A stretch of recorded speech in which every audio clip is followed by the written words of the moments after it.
Hey friends, welcome. I am so excited. Believe it or not, I'm a big Godzilla fan.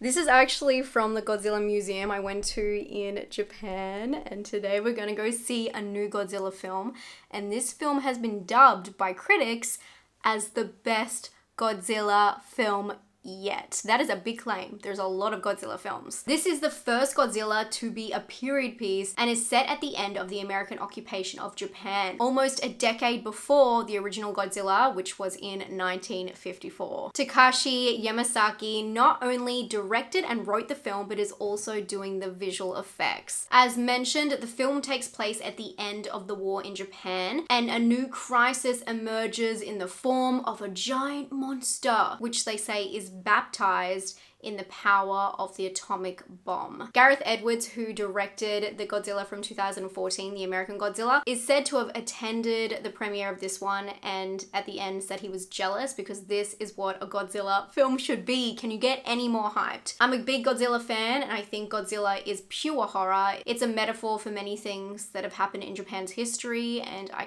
can't wait to see how this story unravels. Honestly, I get emotional in Godzilla films and a lot of Japanese films about this subject matter, so I'm very excited for this one. And if you didn't know, I took on Godzilla earlier this year.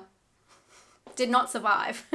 Let's see if this lives up to the hype of being the best Godzilla film ever. That's a big statement. Let's go see if the hype is real. Come check out Godzilla with me, spoiler free, and I'll let you know whether you should go hunt down tickets because I know it is playing in limited cinemas at the moment. Should you hunt down those tickets and watch it or just wait until it's streaming? Let's go.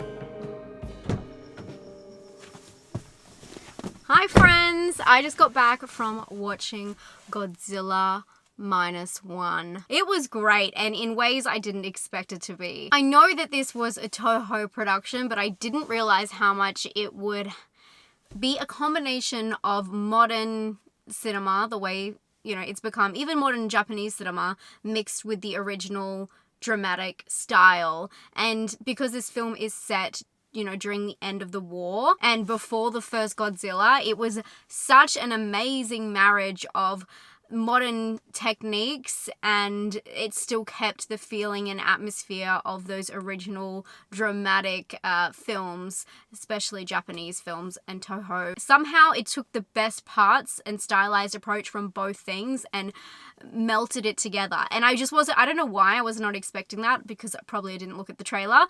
So I found that really interesting. And if you are a fan of the original films and the way they're shot, or just have a love for that kind of cinema, this movie is for you. It took me a while to get into it and understand where the setup was coming from, because it does feel quite random at the start. It's quite a journey film. So in this movie, we follow a man who is dealing with the effects after the war and being involved in the war. And he goes back home and he meets someone, but it's not the arrangement you think it is. And here he gets a job cleaning up after the war. And from there, there's so many different stages of this film, and it had to go through all of these kind of like hump arcs, and the way it comes back together is so poetic. But basically, instead of tackling the metaphor of the war as a population, where usually that's how Godzilla is seen, it's a bigger population, or it's about the cities. It's actually a personal story about survivor's guilt and how that is the after effects of the war still going on for him in his mind.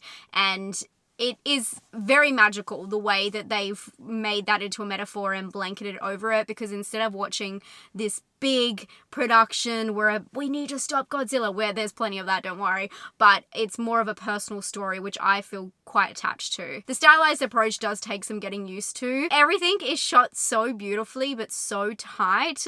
There's no headspace, and you can tell some of the sets are just built within a room, but that's kind of the magic to it. It really feels like an old film, and I felt like they did this really purposefully and went really far with the details. And I should say, this is obviously something that a lot of people love about Shin Godzilla. The fact it has old Godzilla with modernized aspects. But I felt like this Godzilla film predates the stylization of that one because it's such a personal story that feels more like a drama, like the very first films. Where this comes to life is, of course, the story, but also the music. The movie uses this amazing mashup of stirring music beds and iconic Godzilla sounds, and then mixes it with a lot of just epic. It's just epic. It's just damn epic. And I just love how that kind of takes you through the way film has changed. It says a lot. This film says a lot, but also has a very simple story. So I totally get where people are coming from when they say this is the best Godzilla film. I have not seen all of the Godzilla films, but I think that this is probably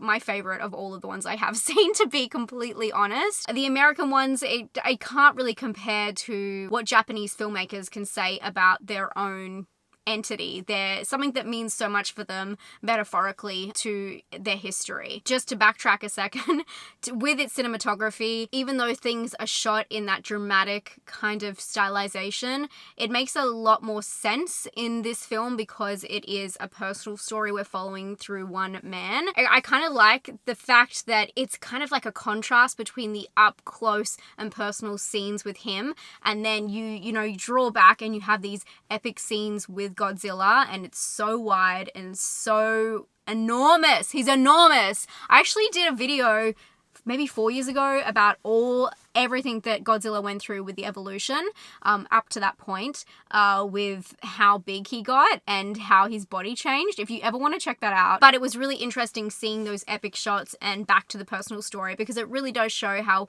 one person is affected by the bigger picture. Very straightforward again, but I liked these plain and simple metaphors. I think they worked really well with Godzilla because sometimes they touch on things but they don't go too far, and I felt like this was really clean cut and I really enjoyed that. We got to talk about the special effects. That's what's so wild about this, because they have these certain shots that even feel like King Kong-ish and just really old school monster, picking up things and moving things and people hanging on, but it's done in this modern techniques, all the visual effects, and it was just superb.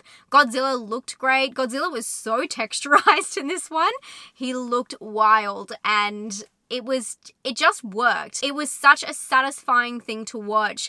All of the things you love about the classic films, and they just modernized it. It was such a good marriage and pairing. Maybe the American horror movies should try it out when doing remakes. Just like upgrade some aspects but keep everything else true to its original era. I think it was fantastic in that regard. Like I said, the story is very much a journey, and it does start off slow, but I promise if you hang in there, you'll realize why people are loving this film. It really does come from the heart. It's very soulful, emotional. I kind of guessed what was going to happen, but me and my husband both kind of shed a tear, almost shed a tear. It was very sweet and poetic and just a really well-rounded story, but it also felt quite unique. For a simple story, it just all felt very unique, I guess, to watch in 2023, which made it such a joy to see at the cinema. And this is when I tell you, if you like the original Godzilla films or the Toho Godzilla films, you should see this in the cinema for sure, because what a treat to see a film like this in the cinema. And the epic shots are just breathtaking. The way they show how Godzilla's force, but how immense it is, and how usually you just see him walking through buildings, but you really feel how intense his destruction is in this film. And it's such an interesting timing with the atomic bomb. There was this one line that really got me, but just seeing the detail and how it affects the larger population, but then also this small story.